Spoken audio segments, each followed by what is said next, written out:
Good day, Grade 12 learners, and welcome to the English Fal First Additional Language lesson for today.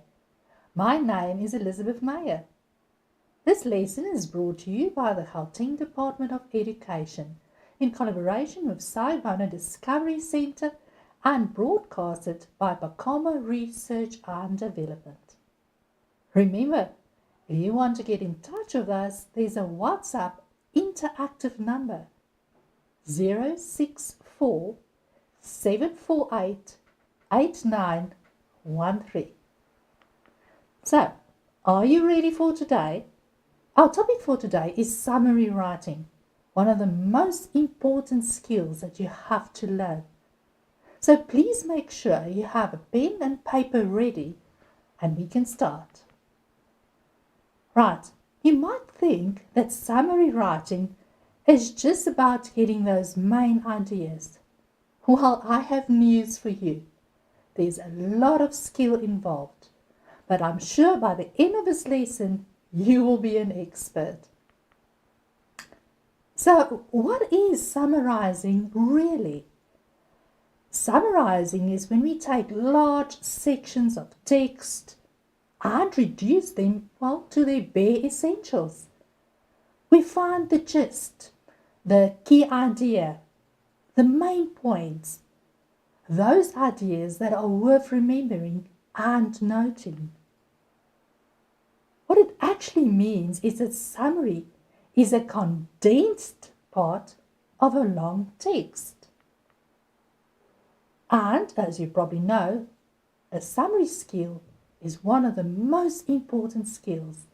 Because not only are you going to use it in English First Additional Language, but you're definitely going to use it in all your other subjects as well. So make sure you can do this well. So why do we summarize?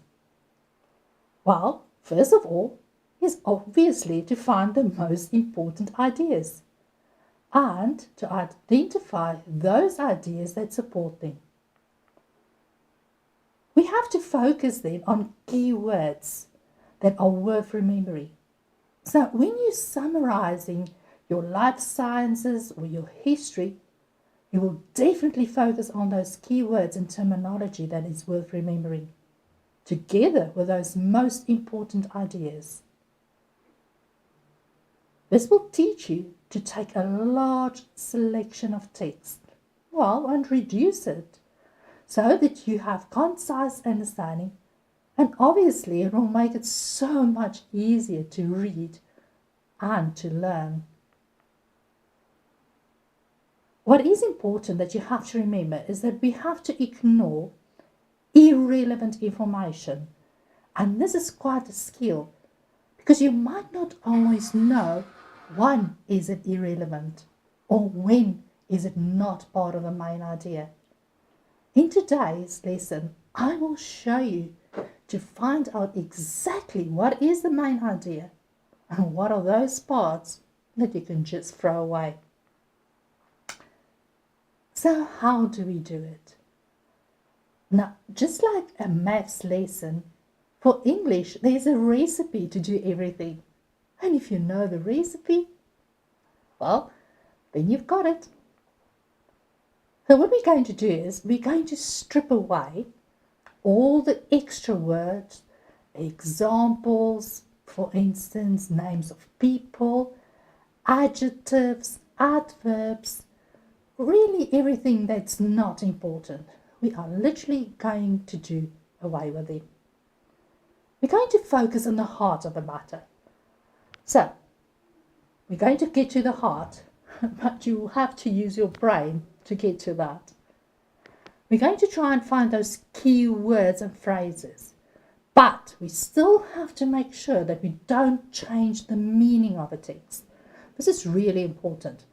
Sometimes we summarize in such a way that we lose the meaning of a text. So you have to make sure that you always keep the essential main ideas clearly. So we try to find the main ideas and also those details that support them. And this is literally how we do it. We take away some things, We find the heart of the matter, we find those keywords that are going to support them, and then we capture our main ideas. Oh, but you have to be very, very careful. And now please make a note of this somewhere. Always keep the following in the back of your mind. Be very careful when you summarize. There are 3 things that you dare not do, especially in an English Fal summary. You have to remember to use your own words. You are not allowed to quote directly from the text. Now, I know, I can just imagine how you're feeling at this stage. Trying to find your own words sometimes is quite tricky, I know. But we're going to show you a way to make it so much easier. So, first lesson, be careful. Use your own words. Second, I know it's going to be quite tempting, but you're not allowed to give your own opinion, even if you want to. You have to focus on what is said in the text, and only on that. Even if you don't agree with what is said, you still have to make sure that you don't include your own opinion. Yes, we love your opinion, but in the summarizing of a text, we are only interested in the main ideas of what somebody else said. So be very, very clear. And remember, your summary should be a shorter version than the original text, which means it doesn't help if it's the same length as the original text. We have to focus on getting it a shorter version of a longer text. Can you see why this is so important? And you have to keep this in mind. Let me repeat them to you one more time. You have to use your own words. You can't use direct quotes. Don't include your own opinion. And remember, it must be shorter than the original text. So what are the requirements of a summary? Obviously, and this is the most important step, you have to read. You have to read your text to remember all those reading skills. I know sometimes when you get to section B, where the summary is in paper 1, you tend to think, okay, this is going to be really easy, and you just rush through it very quickly. No. Take your time. Read through the text very carefully so that you can figure out what is it all about. Now, after reading the text, and I really think you have to read the text at least twice to get a good idea about what the text is all about, then you have to read the instructions, and you will be required to summarize that text within 70 words. Please remember, 70 words. So there's a very clear instruction that you'll have to follow. You will be asked to write down 7 facts responding to the instruction. Now, I hope you're coping here. It's all about reading. You have to make sure, first of all, you know what instruction is. Second of all, you have to find those 7 facts that we're looking for, and you have to stick to 70 words. Remember with your reading skills, and I'm sure your teacher have taught you this, that with your reading skills, we first scan and skim, and then we start reading with passion and slowly. And I really want to improve this on you. Please make sure that when you read slowly and with attention. You have to focus to know exactly what the summary is all about. If you've done that, half of the battle's already won. Now, there's a recipe to follow. And if you know the steps, and if you can follow them, this is going to be absolutely child's play. So let's look at these steps. The first one is delete. And what we mean here is we're going to delete parts of the text that are not important. Remember when I started this, I said to you, they include a lot of information that's not related to the main idea. Examples, names of people. We've got adjectives and adverbs explaining and describing verbs and nouns. So we have to make sure that we only find what is important. And the best way to get to that is by deleting everything that's not. So that's step number 1. Delete. Our second step is to keep. After deleting, we'll have to look at what are we keeping. And what we have to be careful here is that what we're keeping, is that really the main idea? And does it really refer back to the instruction given to us in the beginning of a summary? So we have to be very careful that what we keep is related to the question given to us. Step number 3. You'll remember, and I've kept on saying this with the warning as well, that you have to write in your own words. Now the only way you'll be able to do this is to substitute. So in this case, we'll be looking at words that we can substitute with a synonym, or we're going to rephrase some of the sentences so that it's not a direct quotation. Remember that warning I gave you. So up to now, we've got 3 steps. We're going to delete, we're going to keep, we're going to substitute. So step number 4 is we're going to list. You will see one of the instructions are clearly that you have to list the 7 facts that you have to write down. And even though it might seem something trivial, it is really important that we make sure that you list and you do it correctly. And then, finally, step number 5. This is the grand finale. This is where you write the summary, you draw a line through that draft, and you're good to go. Now remember, we are going to go step by step through all of these steps so that you will know exactly what to do in the exam. Even in the exam, you will follow these steps to make sure that you get the right ideas. Now, it is really important that you try and stay with me. So when I'm doing this, the best way will be for you is to have your paper in your hand and make notes as we go on. Let me remind you once again of those steps. We're going to delete, we're going to keep, we're going to substitute, list, and write. 5 steps. Don't you forget them. Right. To make it easier, and the best way to do this is obviously by practicing. And the more you practice writing summaries, the easier this will be.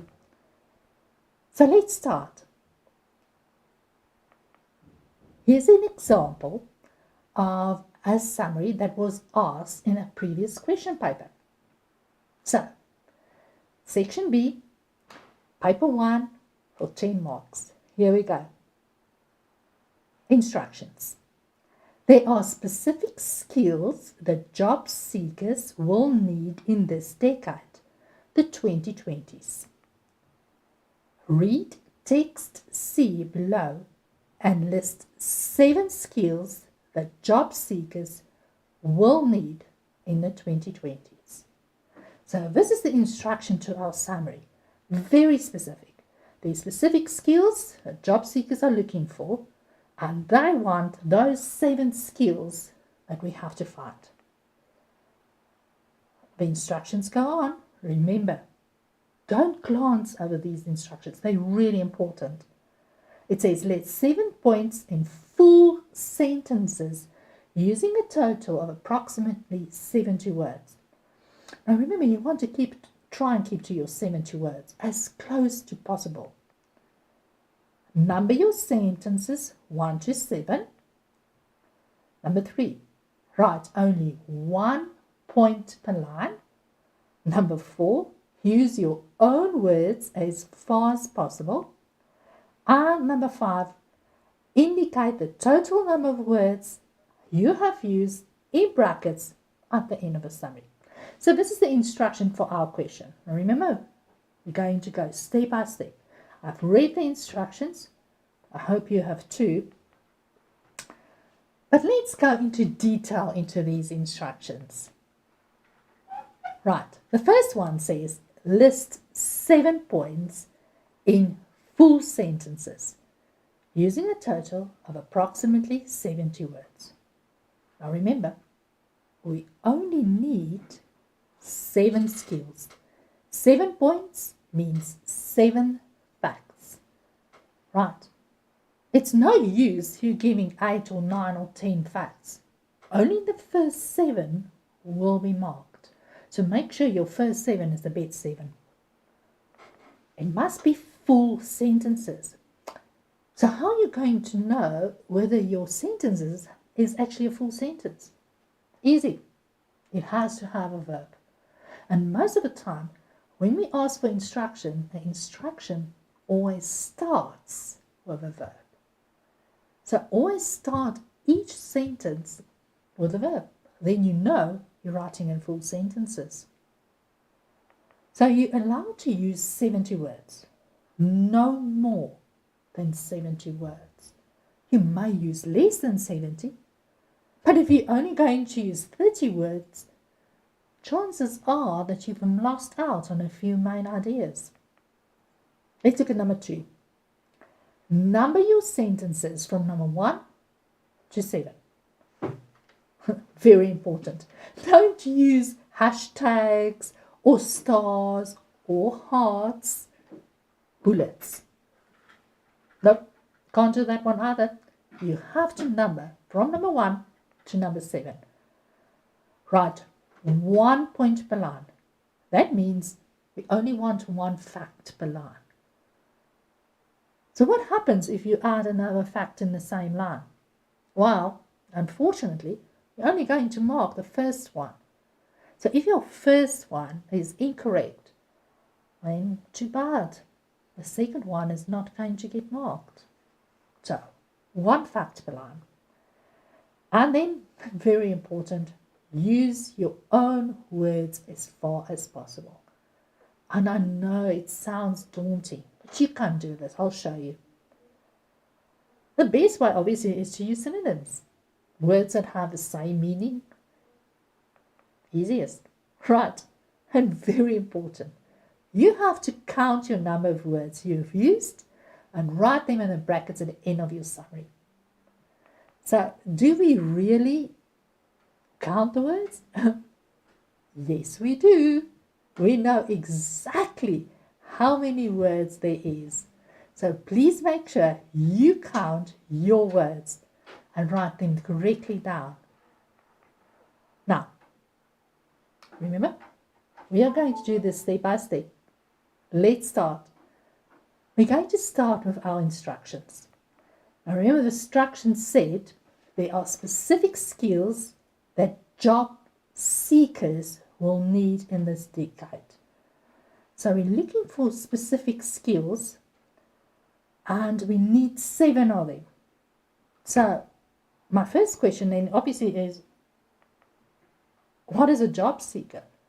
Well, a job seeker is obviously somebody who's looking for a job. So we're looking for 7 skills that these people should have in the new 2020s so that they can get a job. So very specific skills we're looking for. So this is our question. Now, read the extract. An extract will be given to you as text C. Please make sure when you read it that you read it carefully.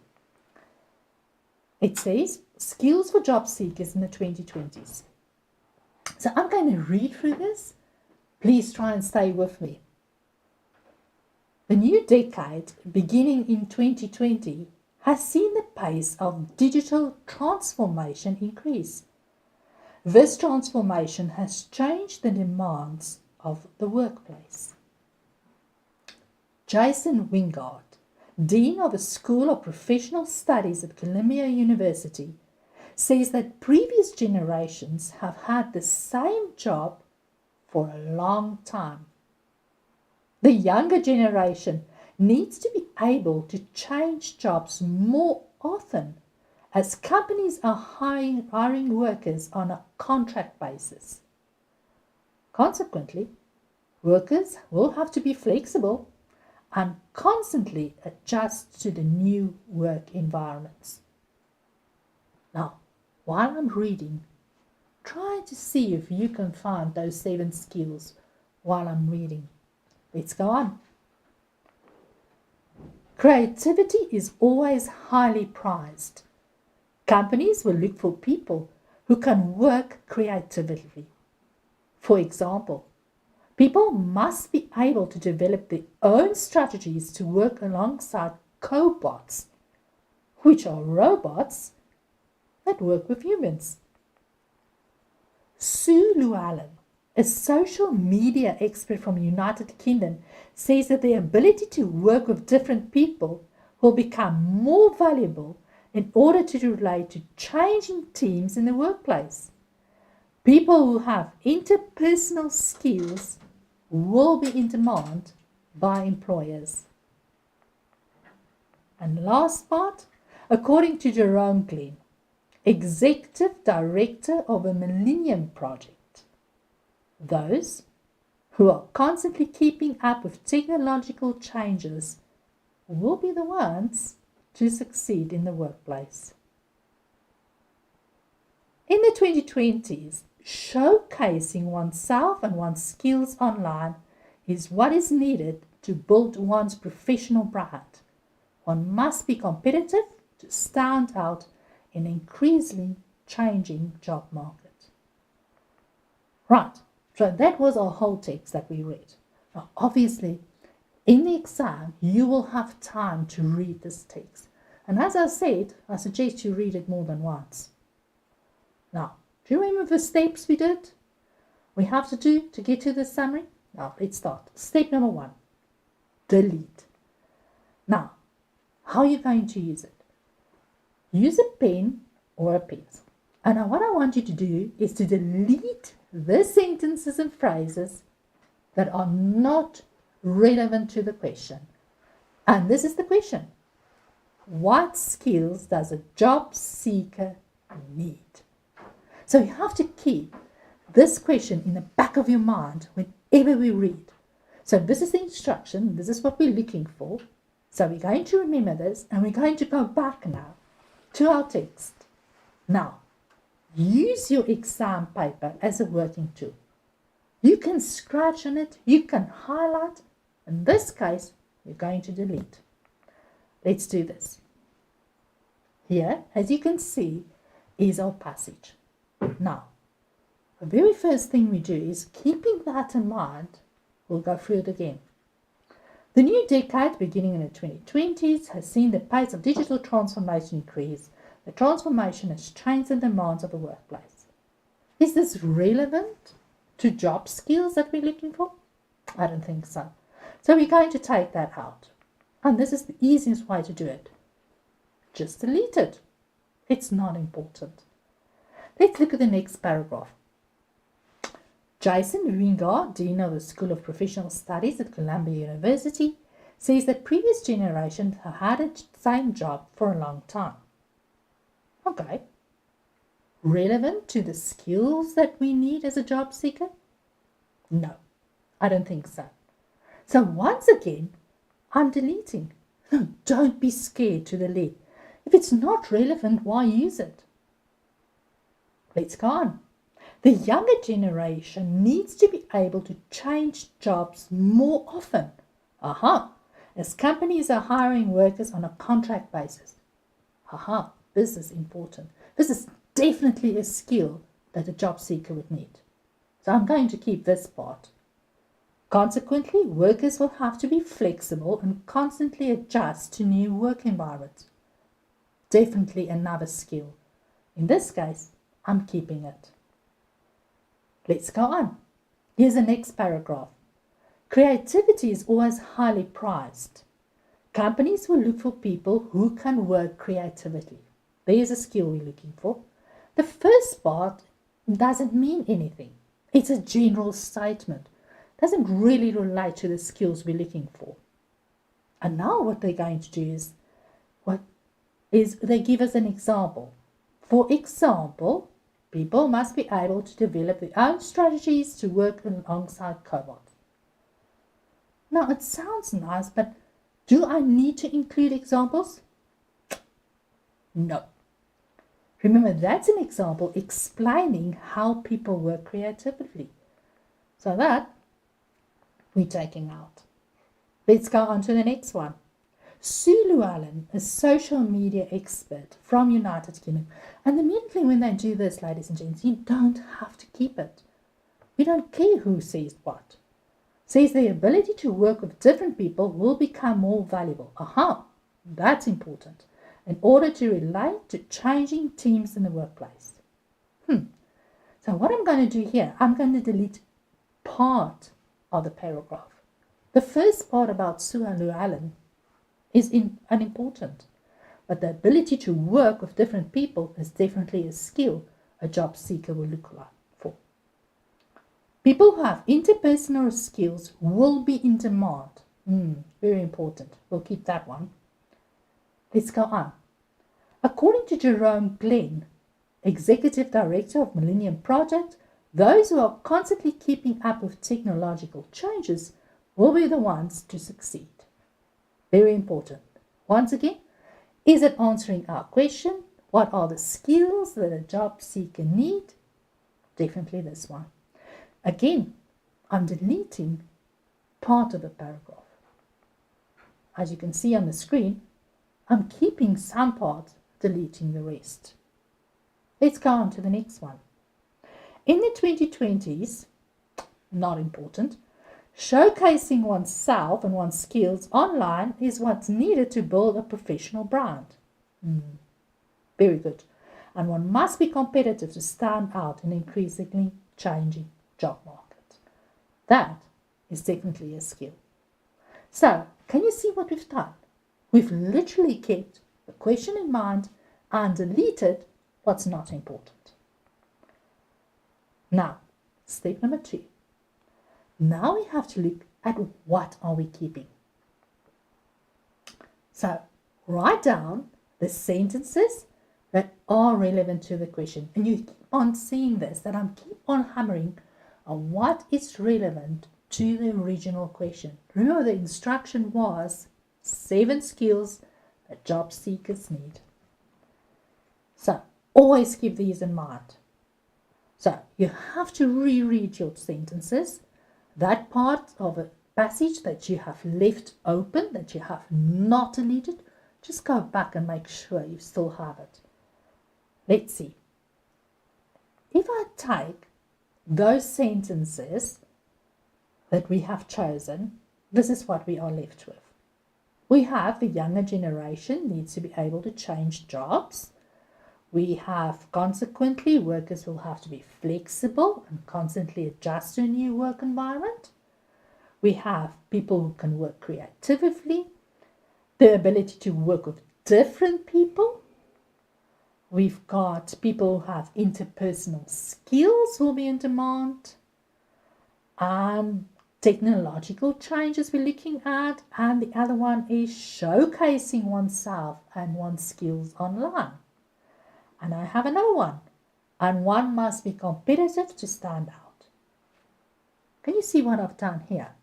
I've literally taken the sentence, lifted them from the passage, and put them underneath each other. It's as easy as that. Now we're going to substitute. Now we're still working on our sentences. But as you know, you only have to use your own words. You can't use direct quotations. So, I'm going to show you step by step how we're going to substitute. So, one of the instructions is to use your own words. Try to replace some words with a word that has the same meaning, a synonym. Either take out the examples, the adjectives, adverbs, all those extra nice words. Take out those You can always change them into active and passive voice. That's always an option. And once again, there's a warning for you. Be careful not to change the meaning, especially when you're doing active and passive voice. Be careful you're not changing the meaning. Right, so this is the way we do for substitution. Let's do it in practice. Here's our first sentence. The younger generation needs to be able to change jobs more often as companies are hiring workers on a contract basis. There's a lot of information there, but there must be some things I can take out. So, to substitute, let's see. I'm going to take out the younger generation. It's not really relevant. I'm going to take out the back part, last part of the sentence. As companies are hiring workers on a contract basis. The heart of the matter is needs to be able to change jobs. There's your skill that what you want. But the question is, and this is the key word, be careful, more often. More often is your skill. Now, the problem is we can't keep it like this. We'll have to substitute. Now, the only way to substitute more often is to replace it perhaps with the word frequently. So, if we change it, we'll be left with you must be able to change jobs frequently. I do remember I said to you, your sentence must be a full sentence and there must be a verb in it. Well, this one does have one. You must be able to change jobs frequently. There you go. Can you see how we've summarized that sentence and we've substituted? It's definitely our own words now. Let's go to the next sentence.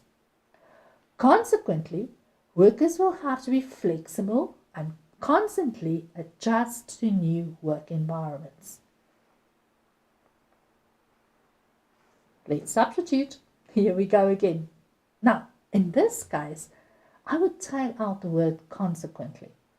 And I will be left with workers will have to be flexible and constantly adjust to new work environments.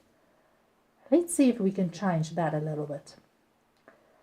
I can change a work environment to a place of work or employment.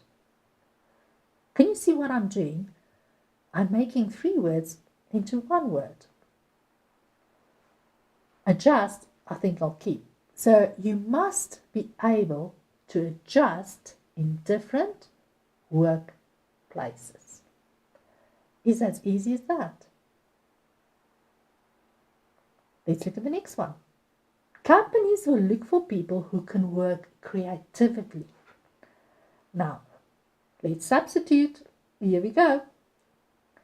Now, our crux of the matter, our heart of the matter of this sentence is work creatively. So the first part where it says companies will look for people, we can really take out. And we're going to use another word for creativity, and we're going to say innovative, or when you use your imagination. Can you see what I'm trying to do? I'm taking the words, I'm just changing them a little bit so that it is not only a direct quotation anymore. And here's my sentence. Be creative. Be innovative in your work. That's really easy, don't you think so? Really easy to do this. Remember, keep in mind those skills. We're always looking for the skills. What skills do you need? Now, let's look at our next sentence. The ability to work with different people will become more valuable in order to relate to changing teams in the workplace. Here's a lot of information, so we have to condense it. So, I've highlighted the most important parts. Work with different people, that's the first thing. And you have to be able to relate to changing teams. And those are the same ideas, so you have to keep those parts. The rest of the things will have to change a little bit. Now, if we do, be able to work with different people in teams that often change. As easy as that. Now, let's look at our next sentence. Can you see what I'm doing? Literally going through each little sentence and substituting and changing as needed. People who have interpersonal skills will be in demand by employers. Again, the last part of the sentence is not important. We're looking for the skill. What is the skill that people need? Interpersonal skills. Now, what does interpersonal skills mean? Let's replace it. We can say good personal skills or good human relationships. And we can say have good personal skills. Can you see what I've done there? With interpersonal, I've taken away the inter and I've just kept the personal. Interpersonal and personal skills still mean the same thing. And obviously you have to be good at it. Right, next one. Let's substitute. Here's the next sentence. Those who are constantly keeping up with technological changes will be the ones to succeed in the workplace. Now, there's a lot of information again. I can take out the last part. Will be the ones who succeed in the workplace. Not important. What is important is the fact constantly keeping up with technological changes. That's important. But let's see how we can change it a little bit. So, another word for constantly is always. Keeping up can be aware of. And technological changes can mean technology. Now, can you see I've made 3 changes here? And it's simple change. It's not difficult. You know these words. So if I put it all together, I can say the following. Always be aware of changes in technology. Or always upgrade your technological skills. Remember, always refer back to those skills that we need. Here's another one. Showcasing oneself and one's skills online is what is needed to build one's professional brand. Now, in this case, we've got the word showcasing, which is a really nice word. But the part that's really important is the fact that you have to show your skills online to build a brand. Can you see what I'm doing here? I'm selecting words from the line. And no, it's not anymore a direct quote because I'm changing it. And I'm starting with build. Remember I said to you, when you start with a verb, then you know your sentence is a full sentence. So start with a verb and we have build your own brand on social media. Because online, what else is it but social media? I've even included a few cute little signs there of Twitter and WhatsApp. All right, so show your skills online. We could have said that. Or you can say build your brand on social media. Remember, don't change the meaning. Let's try another one. One must be competitive to stand out in an increasing, changing job market. Here we go again. Let's substitute. What are we looking for? Competitive, stand out, and job market.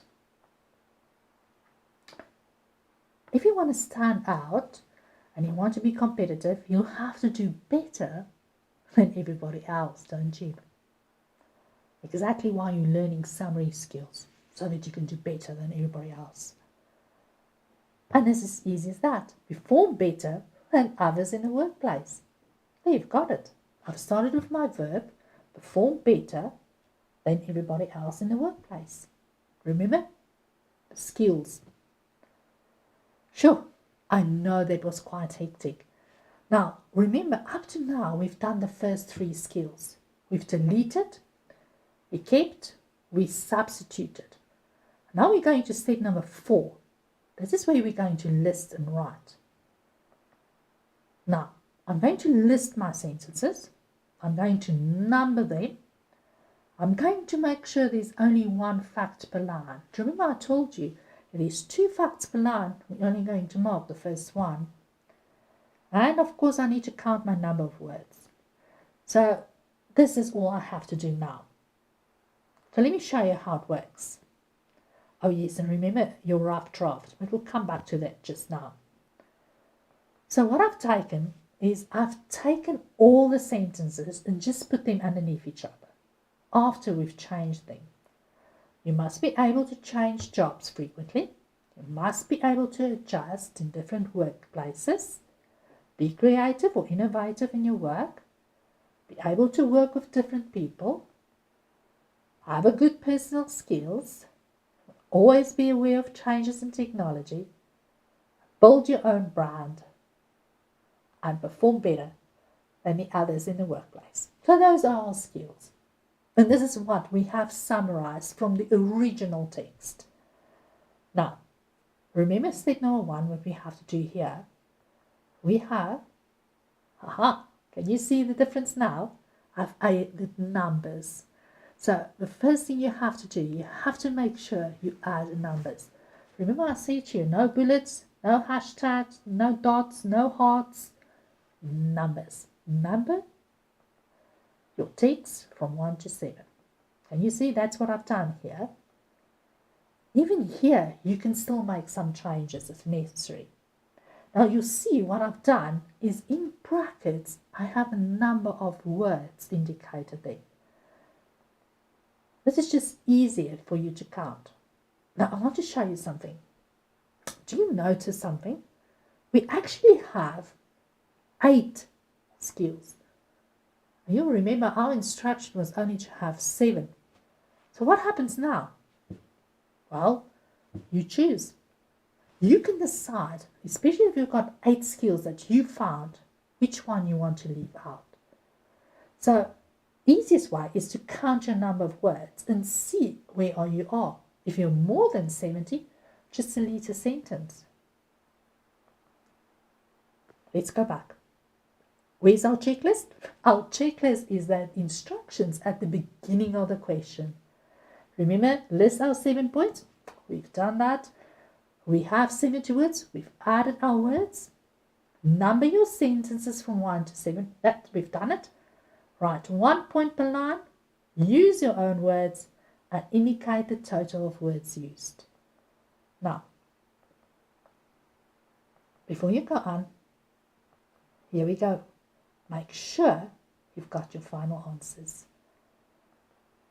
Now, as you can see, it takes quite a lot of planning that goes into it before you can get to your final one. There's my 7. Now, very important. The checklist said no more than 7.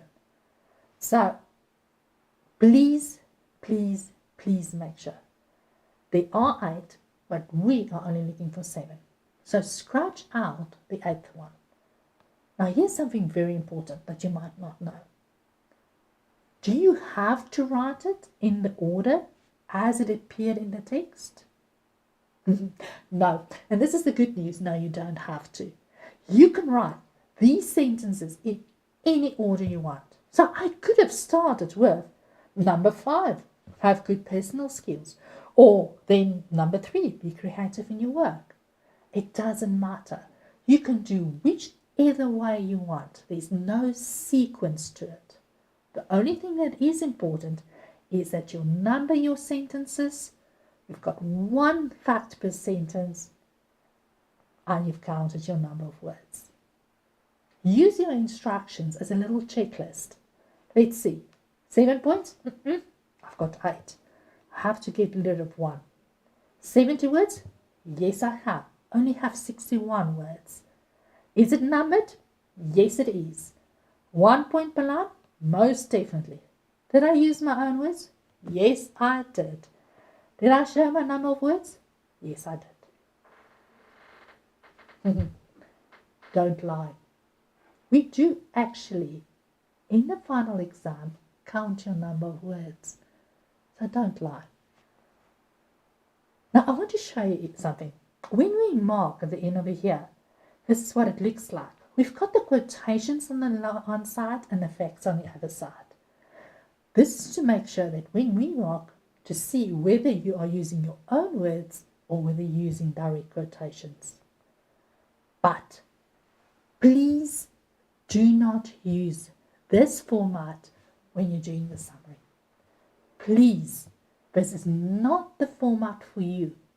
I know you will see it in your question papers when you're doing past papers and you look at the marking guideline. This is what it's going to look like. But what you have to do is what we have done now.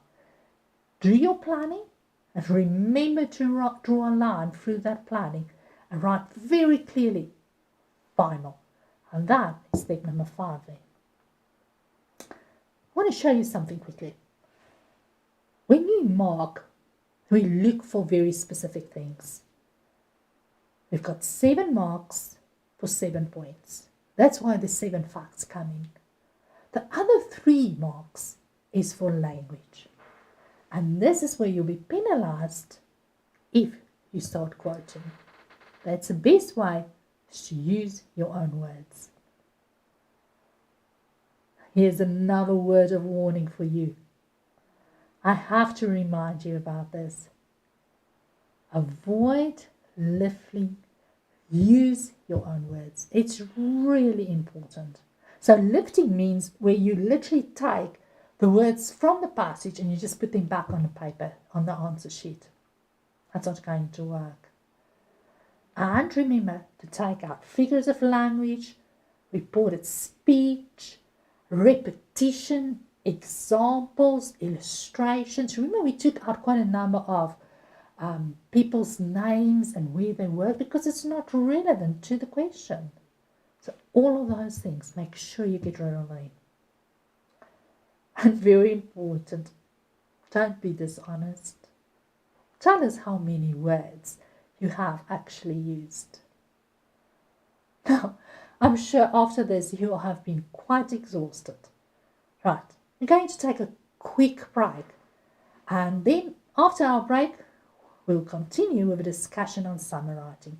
Before I leave, remember there's the WhatsApp number that you can call 064 748 8913 if you want to get in touch. So 5-minute break, make sure you're back. We need to go on. I want to show you a few more things with regard to summary writing.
back. I hope you had a nice break. If you just joined us, well, pleased to meet you. I'm Elizabeth Mayer, and we're busy discussing summary writing. Now, let me quickly remind you what we've done up to now. We've looked at why are we summarizing. And you remember, summarizing is all about getting those main ideas in your own words. Now, very important, with paper one, this is one of the easiest places to get good marks. So make sure you become an expert in summary writing. You'll also remember that we used 5 steps to get to our main ideas. Can you remember them? Delete, keep, substitute, list and write, and your final. Now, well done. I'm sure you thought this is going to take quite a long time to write and do all the steps when you do a summary. You know what? Practice makes perfect. So the more you practice doing summaries, the easier this will become. And past papers are the best ones to use. So practice, practice, practice. So are you ready for a challenge? Let's do one more. I know you can do this. Let's see. So once again, we start with the instructions. Now please, I'm going to remind you that you have to read very, very carefully what the instruction asks of you. They will be very specific as to exactly what you have to summarize. Now in this case, our instruction look as follows. Plastics invade every part of our world. Read text C below and list 7 points on how to reduce plastic pollution. So this is what we're looking at. How to reduce plastic pollution. So the rest of it says, list those 7 points using 70 words. After number our 7 sentences, we have to give 1 fact per line, own words as far as possible, and indicating the number of words. What is important is the instruction. We want 7 points on how to reduce plastic pollution. So, are you ready? Let's do this. So this is text C. Once again, I'm going to read it to you. While I'm reading, see if you can find those 7 ideas. We're looking for ways to reduce plastic pollution. Be careful. Here we go. Finding solutions to the plastic problem.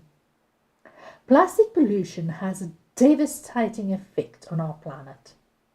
The South African World Wildlife Fund has started a campaign to show that by changing a few of our day-to-day choices, we can tackle the problem. When you support the campaign, you become part of a global movement that uses less plastic. Plastic shopping bags cause serious damage to the environment and to sea creatures like turtles. The alternative is to use strong reusable bags that are made of environmentally friendly materials. Globally, over 100 billion plastic cups, or those that have a plastic lining, are discarded every year. Rather carry your own reusable cup or mug. It takes 26 litres of water to produce 1 litre bottle made of plastic. A refillable glass or stainless steel bottle is a better choice. I hope you're making notes. Let's go on. Plastic straws cause the death of birds and fish when eaten. Instead, use reusable straws made of glass, steel, or bamboo.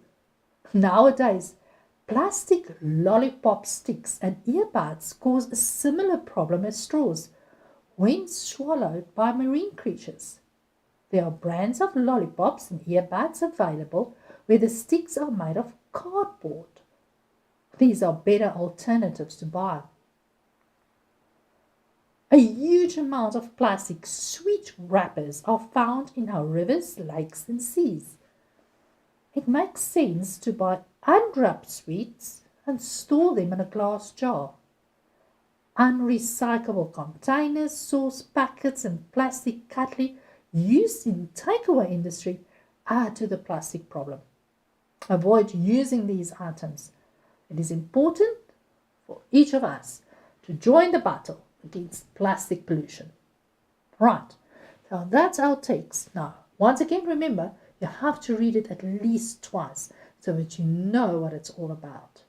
Always keep in mind that question, how to reduce plastic pollution. And we need 7 ways. Right, so what are our steps? Let's go again. Delete. We need to keep the main ideas. We're going to substitute as far as possible. We're going to list, and then we're going to write our final. Now, keeping in mind reduction of plastic pollution, let's delete. Now, in this case, what I've done is I've highlighted the most important parts. So let's look at the first one. Plastic pollution has a devastating effect on our planet. I'm sure you know this, but it doesn't answer my question, how am I going to reduce pollution? So it's not necessary. Another thing is that the fact that it says South African World Wildlife Fund has started a campaign. That's wonderful. The part we are interested in is the last part. When you support the campaign, you become part of a global movement that uses less plastic. Haha, that's the part we're looking for. That is obviously one of the skills to reduce plastic pollution. Now, let's look at the second paragraph. In this case, they talk about the damage caused to specifically sea creatures like turtles. Now remember, you should know from experience that we don't include examples. So the next sentence makes more sense to use. The alternative is to use strong, reusable bags that are made of environmentally friendly materials. Remember, we are looking for ways to reduce plastic pollution, and one of them would obviously be to use strong reusable bags. So this is definitely one of the ways we're going to look at. Let's look at the third one. In the third paragraph, they focus on plastic cups and how many of them have been discarded every year. It's a hell of a lot, and once again, irrelevant to our question. The second sentence, however, is the one we're looking for. Rather carry your own reusable cup or mug. Ah, that's a way to reduce plastic pollution.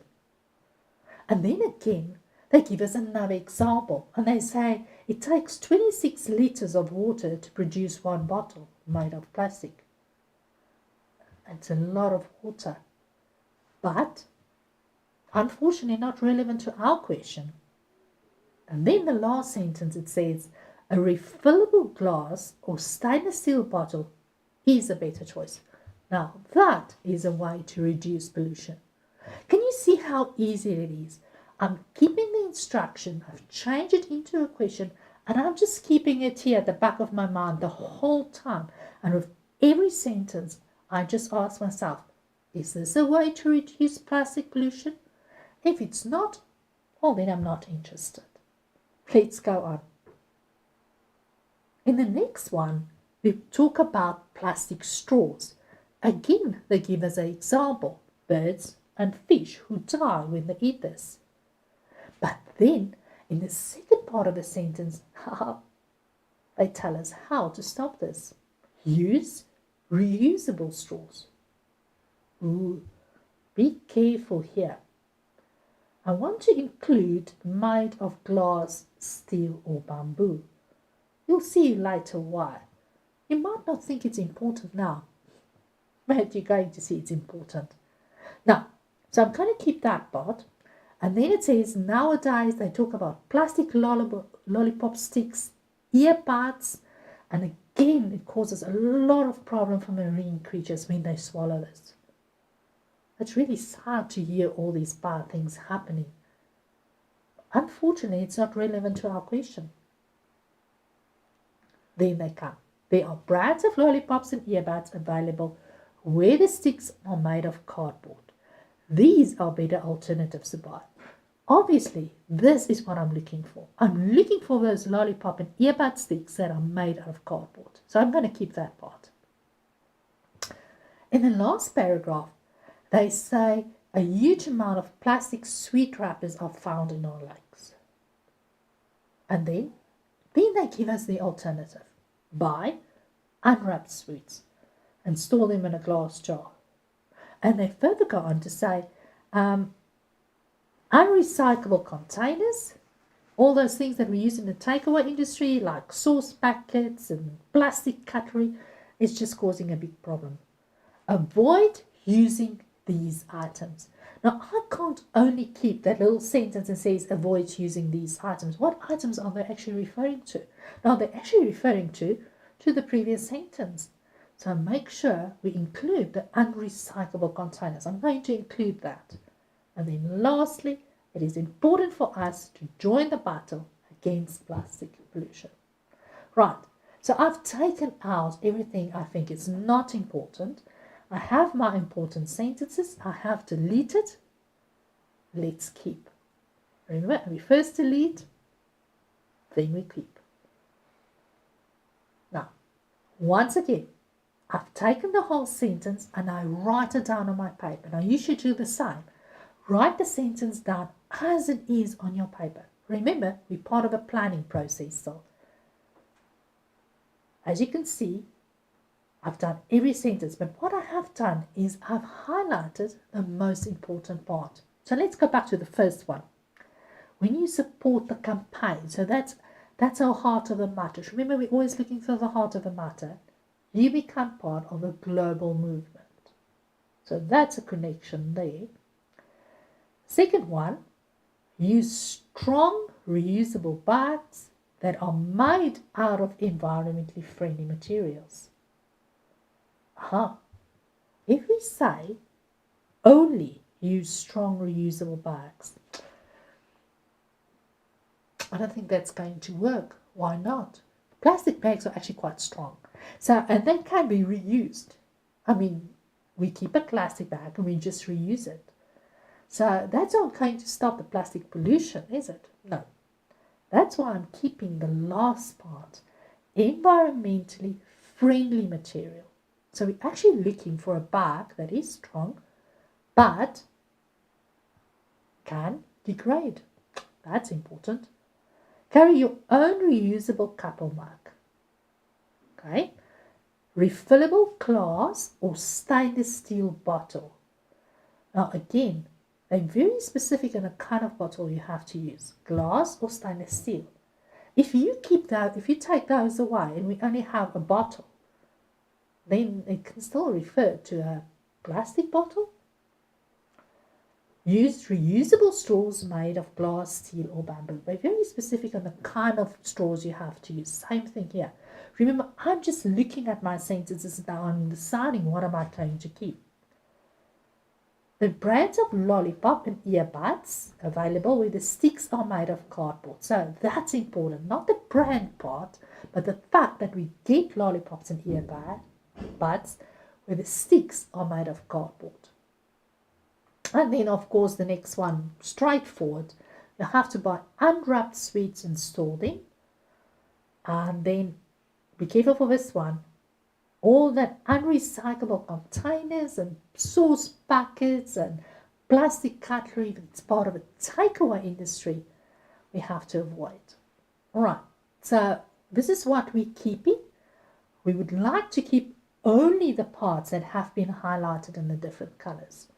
Remember, you're still working on your sentences. These are not yet the final ones. You are still taking out, deleting, substituting. Now, last one is to join the battle against plastic pollution. I want to show you something, and this is why I say you have to be really careful. Look at our top sentence. Alternative is to use strong, reusable bags that are made of environmentally friendly materials. I'm substituting now.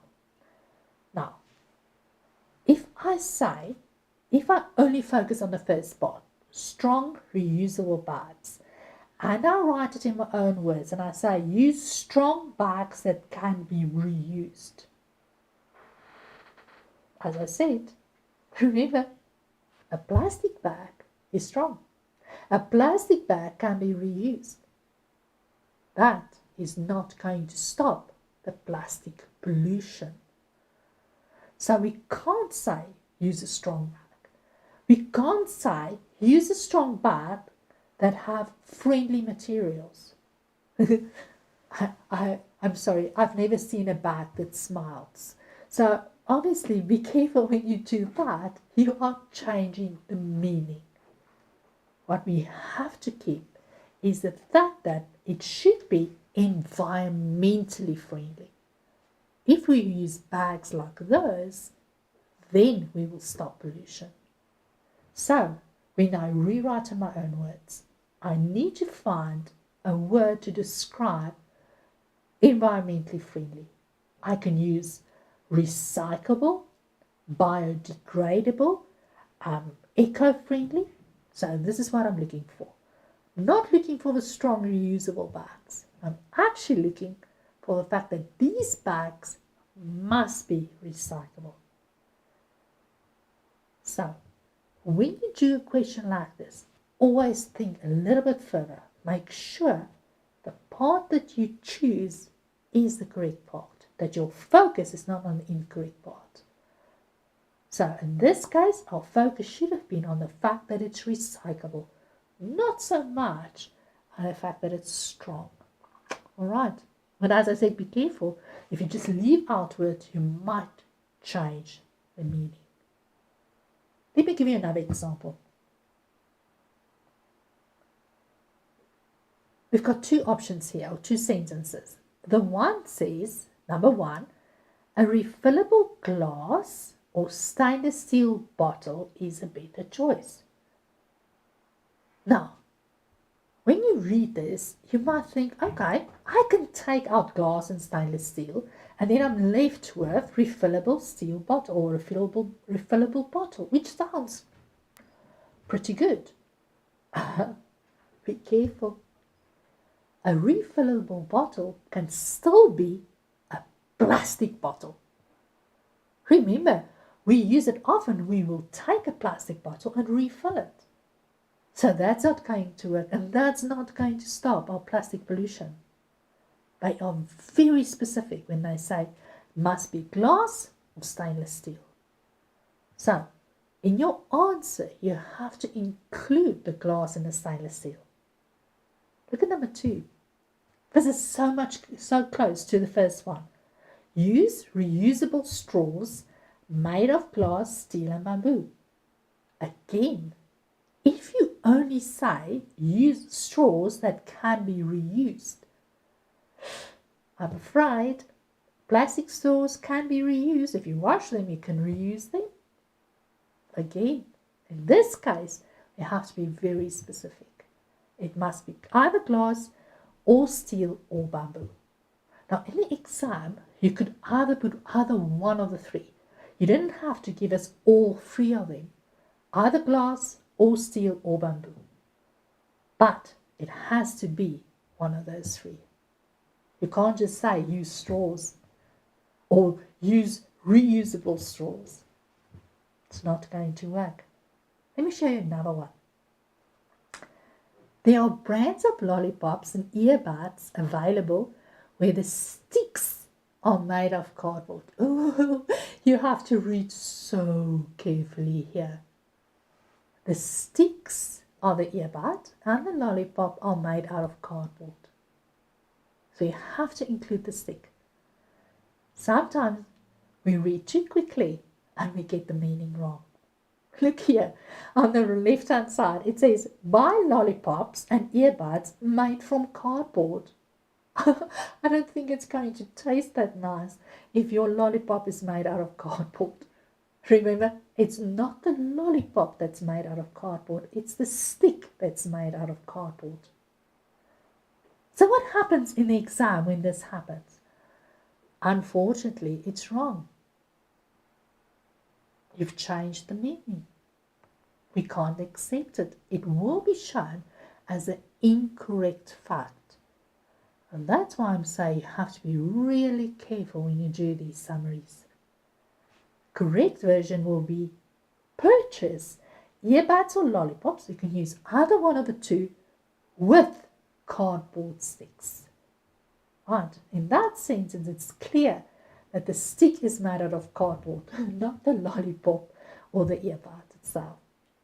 Right, can you see we started again with a verb? Remember, always full sentences. Let's look at another one. Remember that last sentence of that paragraph, or second last one? Unrecyclable containers, sauce packets, and plastic cutlery used in the takeaway industry add to the plastic problem. Avoid using these items. So, now we say, okay, so we're not allowed to use these items. So we say don't use containers, don't use sauce packages, and don't use cutlery. No, that's not what we're saying. By taking away the word unrecyclable, you are once again changing the meaning. Because there are containers and cutlery that is recyclable. So you can't just say, no, we're not using any containers, we're not using any sauce packages, we're not using any cutlery. No, we say don't use unrecyclable ones. Read carefully. So if you have to rewrite that in your own words, you will say use only recyclable takeaway items. Okay, so change the unrecyclable to recyclable takeaway items. Very, very important. Can you see how a small little thing like that can change the meaning completely? And the problem is, as I said, if you change the meaning, the fact is going to be incorrect. So in this case, you have to read very, very carefully. And that's when, while you're substituting, you have to look, always go back to your instruction. Am I still answering the question? If you're unsure, go back to your original text and just read it again to see, oh, let me just make double sure. Am I changing the meaning or am I getting it right? Listen right. Once again, you'll put all your sentences then underneath each other. Remember, we're almost there at the final. So you have to be very clear that this is a planning and a final. Now remember, in the exam, you have to draw a line through your planning or your rough draft to indicate, please don't mark this, mark my final. Because this is what it should look like. Now, let's look. We're starting with the verb, support the global movement campaigning for the reducing the use of plastics. So we support the global movement. Number 2, use. Can you see we start with a verb every time? And by doing that, we know this is a full sentence. Just a reminder, if your fact is not a full sentence, again, it will be incorrect. So make sure there's a verb. If you want to make sure of that, highlight your verbs to make sure you've got it. Use recyclable or biodegradable bags that are eco-friendly. Number 3, keep or have a cup that you can reuse. In this case, in the text, they weren't clear. They weren't specific as to what exactly cup you should be using. So In this case, we're going to keep it as it is because in the original text, it just says have a cup that you can reuse. Use a glass or stainless steel bottle. Remember we spoke about this one? You have to be really specific about the type of bottle we're going to use. We couldn't only use a bottle. As we said, it could have been a plastic one, so make sure it was a glass or stainless steel. Remember next time you can either choose writing down glass or stainless steel or having them both. The same with number 5 with the straws. Again, use glass, steel or bamboo straws. Straightforward. Don't say use reusable straws. Number 6, we say purchase earbuds, lollipops with cardboard sticks. Now remember again, it's not the lollipop that's cardboard, it's the stick. And then number 7, purchase your sweets. Right.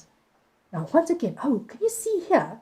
We've got 8 items, 8 facts. Do you remember how many we're supposed to have? 7. Always make sure that you choose your best 7. The ones you feel really strong about. And remember, in this case we actually had 9. Do you remember that? We actually had 9. So in this case you really have to choose your best 7. Does it have to be in order? No. You can choose in which order you want to write this. Make sure you choose the ones you really feel comfortable with. And say, yes, I know this is definitely a way to reduce plastic. Now, one more time. And I want you to make sure that this gets stuck in your head forever and ever. Now, before I go on, can you see what we've missed here? I hope you've picked it up. Yes, we didn't do the number of words. We didn't indicate the number of words. We didn't take out the 2 facts that we're not going to use. So this is actually not yet step number 5. Always remember, when you've done everything, count your number of words.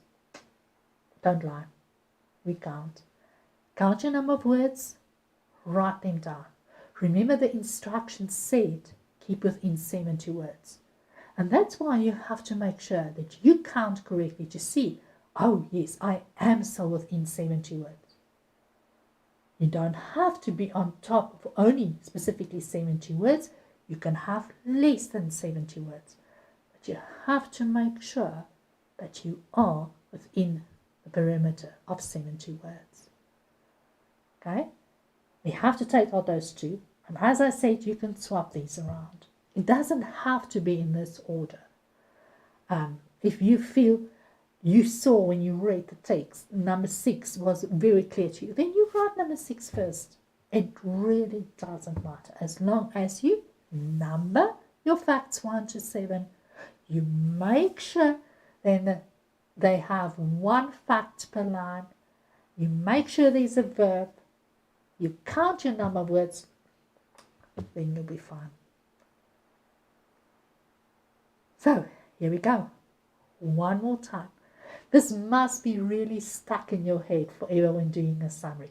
And as I said, remember this is not only for paper 1, section B. This is for all your subjects. Whenever you want to summarize, use the 5 steps. It is as easy as that. Do you want to run through them one more time? Let's go. Step 1, delete. Look at your question. Look at your instruction. Go back to your text. Ask yourself the same question and delete whatever is not important or doesn't answer your question. This is probably the most important step. You know that. Go back and look at what you're keeping. Now remember, even here, you can still delete some of the parts that you feel, okay, I really don't need this actually. So work on it. You're like a builder. You need to take out things and rework it until it's perfect. Delete it, keep it.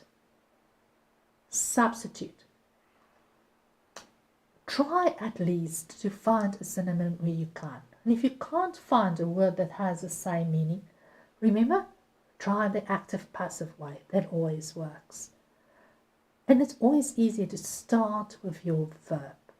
Often in the text, it doesn't start with a verb. So when you start your fact with a verb, then you know it's not a direct quotation anymore. Step number 4, list. Make sure you've numbered it and make absolutely sure that you've counted your number of words. And if you're not good at counting words and you're not good at maths, there's a simple trick to use.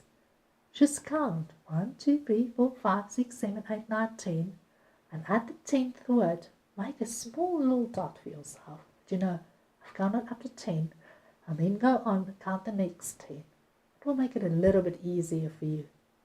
Talking about that, just remember, you are not required to give a heading or a title for your summary unless you're asked to. So don't include that.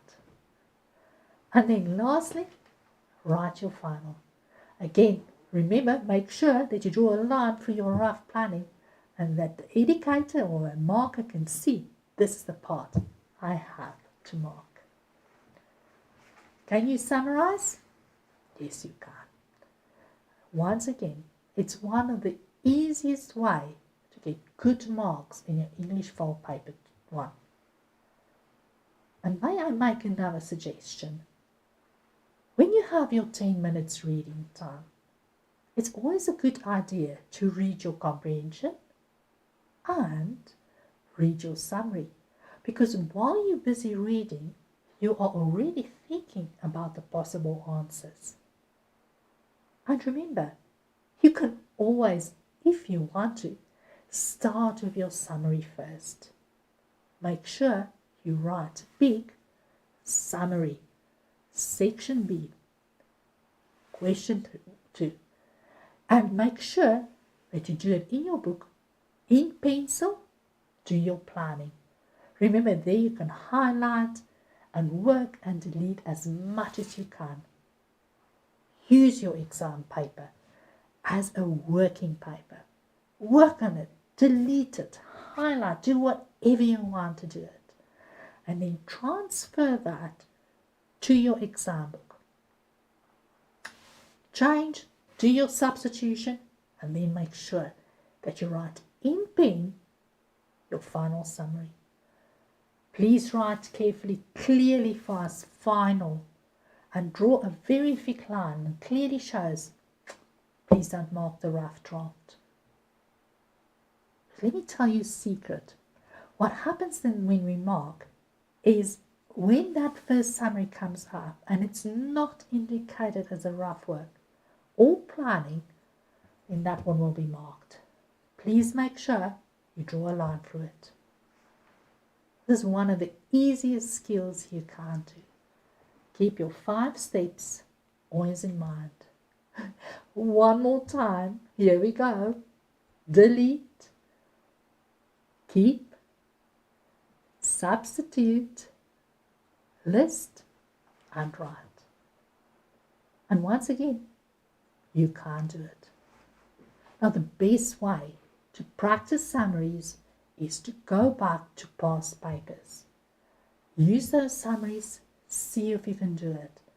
Then go back to the marking guideline and see whether you've got the correct facts. Now, once again, just a reminder, in the marking guideline, it will look differently than your summary. Please don't use the marking guideline format. Please don't do that. Use it as we have done now. But I promise you, practice makes perfect. You are now a summary expert, and you can do it. Good luck. And remember, read. That's the most important thing. Read and read again. Right.